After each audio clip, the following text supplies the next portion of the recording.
A marketer without data is kind of like a traveler without a map. You ever try and travel to an unfamiliar area without any kind of map or GPS? It's how you end up stranded in an alternate dimension. Take it from me, that's not a fun time. You can try to run your campaigns without any kind of data, but good luck figuring out what you need to do. Every decision will kind of be a shot in the dark. That's why if you want successful marketing campaigns, you need to identify and track some key performance indicators, or KPIs. So how do you do that? And which KPIs should you track? Well, that's what we're going to talk about. First of all, a quick definition. KPIs, known as key performance indicators, are important metrics related to your campaigns that show you how those campaigns are performing. They're vital for figuring out if your marketing is working, plus what you can do to improve it. Now that we've defined marketing KPIs, let's talk about how to set those KPIs. How do you identify which metrics you should track in your marketing campaigns? You'll often track different KPIs for each strategy you use, although some may overlap. Email marketing won't have the exact same metrics as social media marketing, for example, so for each strategy, you'll need to figure out which KPIs are most important. The best way to do that is to ask yourself what the goal of the strategy is.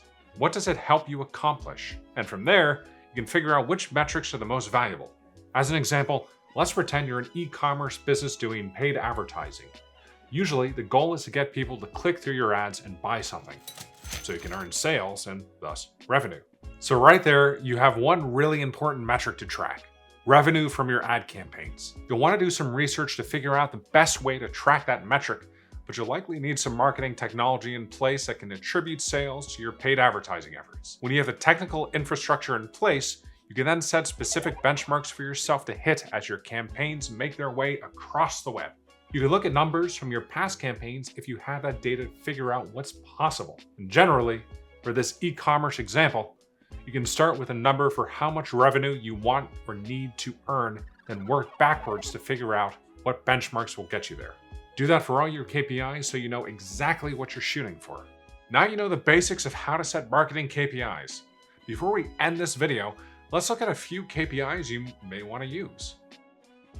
First, conversion rate.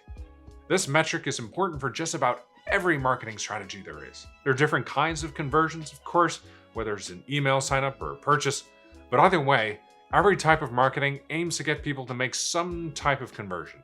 And you need to track how successful they are at doing that. A second KPI to track is return on investment, or ROI. ROI measures how much money you're making from your marketing campaigns relative to how much you're spending on them. A similar metric is ROAS, or return on ad spend. It's like ROI, but specifically for advertising. If you're spending more on a campaign than you're making, it's not very good. Either way, you'll want to know what's going on. Thirdly, we have cost per lead, or CPL. You want to take the total amount you're spending on a campaign and divide it by the number of leads or customers earned through that campaign. Then you can see how much you're spending, on average, to earn each one. The lower your CPL, the better. And finally, there's customer lifetime value, or CLV. CLV refers to the total amount of revenue that you can expect to earn from a given customer during their entire relationship with your business. To calculate CLV, multiply the average purchase value, the average purchase frequency rate, and the average customer lifespan. Those are just 4 KPIs out of countless others that you might want to target, but they're enough to get you started. Just remember what the main goals of your business are and work backwards to get the specifics nailed down. Well, looks like we're out of time. Thanks for checking out this video, and be sure to subscribe to our channel for more help building out your marketing roadmap.